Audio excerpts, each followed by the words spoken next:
Welcome back to Papa's Home. We are on day 12 of the shower remodel. I think it's been about a week now since I provided an additional update. So a few things we're going to cover is the plumbing that they're mostly wrapped up with at this point, and then some framing work. And then coming up soon, I think starting tomorrow, they're going to do drywall work, and I'm going to start filling these bays with some insulation. So we'll start with the plumbing. So last time we took a look at this area, you can kind of see where they've filled in with cement. This was just bare dirt before. And originally, when they pulled out the tub, you could actually see dirt exposed right here. And we could tell that there was some water damage that leaked to about over here and caused a lot of wood rot, and I think caught the attention of a whole bunch of subterranean termites. So they came up here, chewed all this up, went all the way up, and really just kind of went to town on this. So since then we did a lot of cleanup there. Let's see what else. So this is all patched now. It's all relatively flat, at least flat enough for the tile contractor. He'll come through and just make sure that everything is all ready to go when he starts his work. I think next Tuesday. Today's Friday. Some other things to note is that this is the ventilation stack for your drains. You need that to ventilate up through the roof in order for your drains to work effectively. We actually found out when we were kind of updating this drain from cast iron to ABS. This is ABS, by the way. It's kind of like a plastic-like material. So he swapped this out, moved it over to the side, so it used to be kind of right here. We moved it over here more into the center bay. One of the issues was that we actually found out it was just venting into the attic, which is no good. So this is now properly ventilating up through the roof of the house, going outside. So yeah, most of that plumbing work is done. The framer came through today, so you can see this is all brand new wood. Structurally, this was put in to kind of replace what was already chewed up before.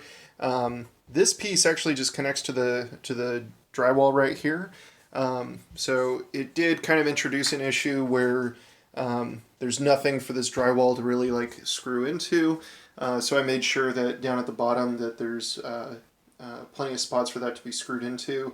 I think I'm going to have the drywall crew just put in a couple of extra screws kind of into the base right here.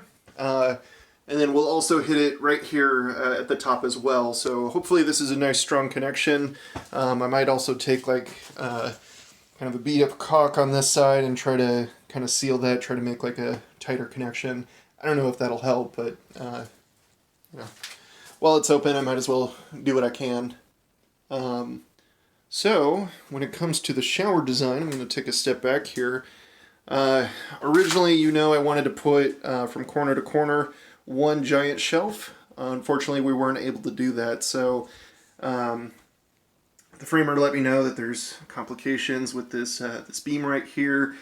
These are exterior walls, these are interior walls, and I really didn't want to put shelves right here. The reason is, if you think about it, you first walk into the shower, I didn't want the first thing that people look at is like, I'll look at my shampoo bottles, It doesn't look great, it's just kind of like a cluttered look.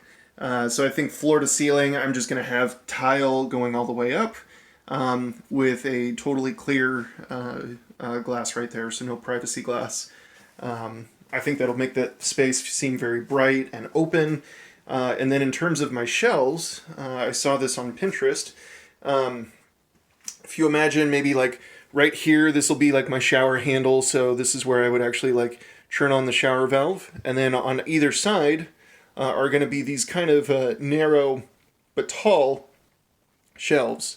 So I'll put shelves on either side right here. I'm kind of between two different things right now. If I want them equally spaced, this is a 4-foot bay, so let's just say it'll be about 1 foot on center. So I guess technically I think that's only like 3 shelves. So if that's you know, 1 foot, 2 feet, 3 feet, yeah, and then I have that space up there.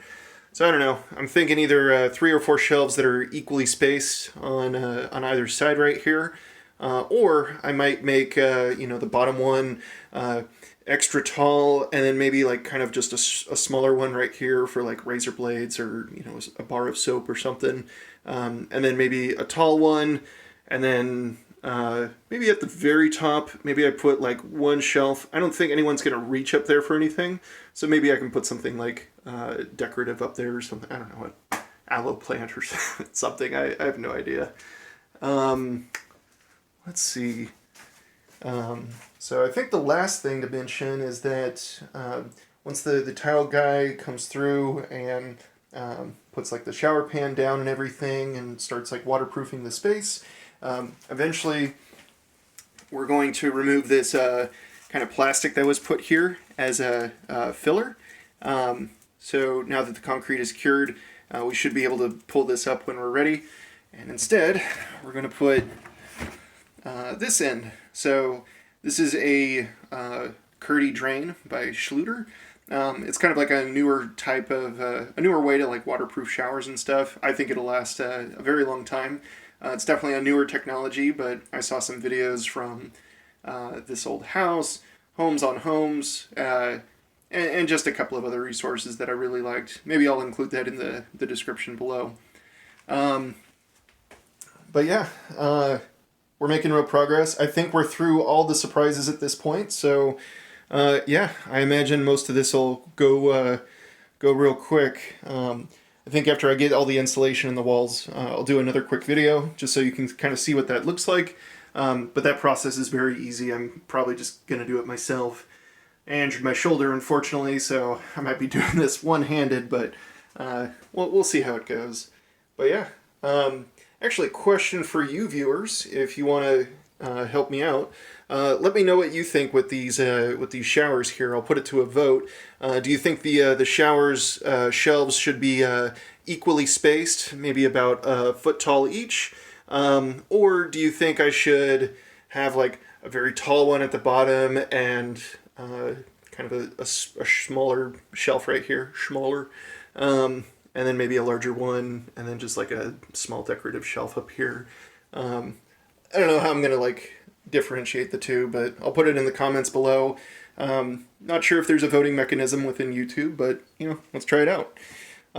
So yeah, that's my video update for the shower remodel. It's going well so far.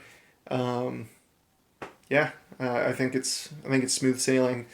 The last thing I'll mention is just that the framing went incredibly quick. You know, we did notice like some spots, like you know, this seems somewhat chewed up, but when you actually like grab the board on the other side, it's actually very solid. This is only really maybe like a ½ inch deep, so it really wasn't that bad compared to some of the boards that were here before. We had to just totally rip them out. You could, you know, kick them and they'd probably just crumble to pieces.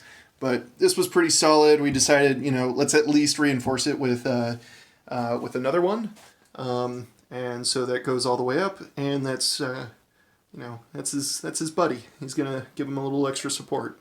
So, but yeah, that's it. That's it for the day. That's it for day 12. I'll probably post another update tomorrow afternoon, showing some of the drywall being patched, which is mostly just going to be this small space right here, and then I think we'll probably just patch the drywall up to here. Which means that they might have to open this up a little bit more in order to get a nice secure connection there.